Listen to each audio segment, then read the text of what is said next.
الحمد لله الحمد لله رب العالمين والصلاة والسلام على رسوله الكريم أما بعد فأعوذ بالله من الشيطان الرجيم بسم الله الرحمن الرحیم۔ معزز ناظرین السلام علیکم۔ میں آج کی اس گفتگو میں آپ کے سامنے حضرت علی اصغر کی شہادت بیان کرنے لگا ہوں۔ آپ کی شہادت کا واقعہ بیان کروں گا۔ دعا ہے کہ اللہ رب العزت مجھے صحیح بیان کرنے کی توفیق عطا فرمائے۔ کربلا کے میدان میں جو سبق آل نبی نے دیا، امت کو اس پر عمل کرنے کی توفیق عطا فرمائے۔ دوستو اور بزرگوں، عزیز ساتھیوں،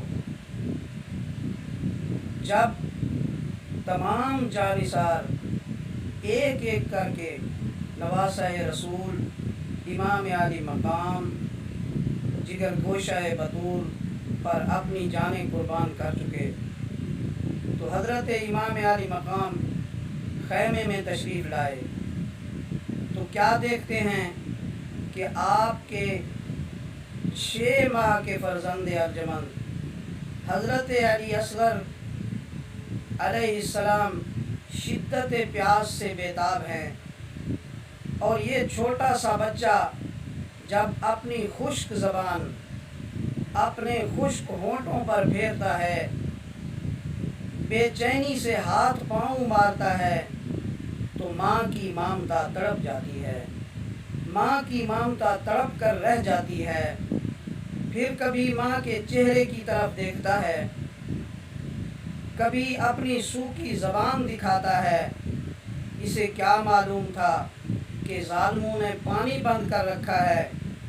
ماں کا دل بچے کی بے چینی کو دیکھ کر بے چین ہو جاتا ہے۔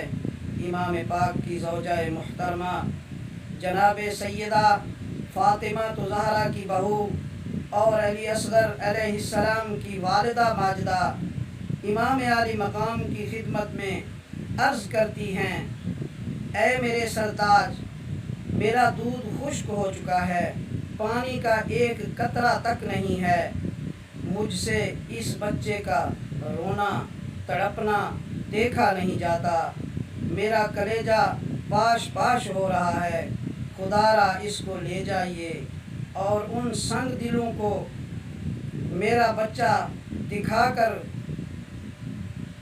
اس کے حلق میں کوئی تو ایسا ہوگا جو 2 قطرے پانی کے ڈال دے گا۔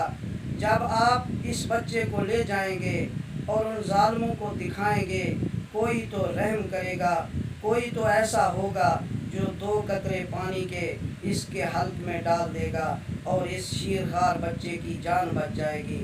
جب حضرت رباب کی درخواست پر حضرت امام عالی مقام حضرت علی اصغر علیہ السلام کو سینے سے لگائے، سیاہ دل دشمنوں کے سامنے لائے، فرمایا،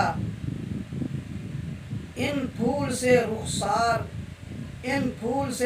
رخساروں کو کملاتے تو دیکھو، گہوارے سے میدان میں چلے آنے کو تو دیکھو۔ ان پھول سے رخساروں کے کملانے کو تو دیکھو، گہوارے سے میدان میں چلے آنے کو تو دیکھو۔ ان سوکھے ہوئے ہونٹوں کے مرجھانے کو تو دیکھو، غش آنے کے اور سانس الٹ جانے کو تو دیکھو۔ نہ حق ہے عداوت تمہیں نازوں کے پلے سے، پھر دو گے تو پانی بھی نہ اترے گا گلے سے۔ فرمایا اے جفاکارو، میں تمہارے نبی کا نواسا ہوں اور یہ ننھا سا پھول میرا لخت جگر ہے، اس کا من کا ڈھلک چکا ہے، اس کی آنکھیں پتھر ہو چکی ہیں، یہ زندگی کی آخری سانسوں کا مہمان ہے۔ بچوں پہ تو کافروں کو بھی رحم آ جاتا ہے، اور تم تو مسلمان ہو، مسلمان کہلاتے ہو، اور تمہیں یہ بھی معلوم ہے کہ یہ بچہ کون ہے، یہ کون بے زبان ہے، تمہیں کچھ خیال ہے، درِ نجف ہے، بانوئے بے کس کا لال ہے، لو مان لو تمہیں قسم ذوالجلال ہے، بطحا کے شہزادے کا تم سے سوال ہے، تم کو قسم ہے روح رسالت مآب کی، تم کو قسم ہے روح رسالت مآب کی، ٹپکا دو اس کے حلق میں 2 بوند آب کی۔ افسوس شقی القلب انسانوں کے دل اتنے پتھر ہو چکے تھے کہ انہوں نے اس ننھے شیرخوار اور چند سانسوں کے مہمان پر بھی رحم نہ کیا، بلکہ اگوں ہرمل نے ماریا تیر ایسا، رحم آیا نہ ذرا بھی بے پیرانوں، روندہ خیمے اول حسین مڑیا، نالے حلق تھیں کھچدا تیر تائیں، ازلی بدبخت ہرمل نے تیر ماریا جو علی اصغر کے حلق سے گزر کر حضرت امام علی مقام کے بازو پر جا لگا۔ امام علی مقام نے وہ تیر علی اصغر کے حلق سے کھینچا اور معصوم نے ایک چھوٹا سا آخری سانس لیا اور ہمیشہ ہمیشہ کے لیے میٹھی نیند سو گیا۔ انا للہ و انا الیہ راجعون۔ پھٹ گئے جگر پہاڑاں دے، پھٹ گئے جگر پہاڑاں دے بھی، کمب گیا جگ سارا، جد اصغر دے نازک حلقاں تے چھٹیا خون فوارا، صدقے صبر تیرے تو صائم سید شاہ سوارا، جان دتی پر آن نہ دتی حیدر دے دلدارا۔ پھر ننھے شہید کو حضرت امام علی مقام نے اٹھایا اور خیموں کی طرف تشریف لے گئے۔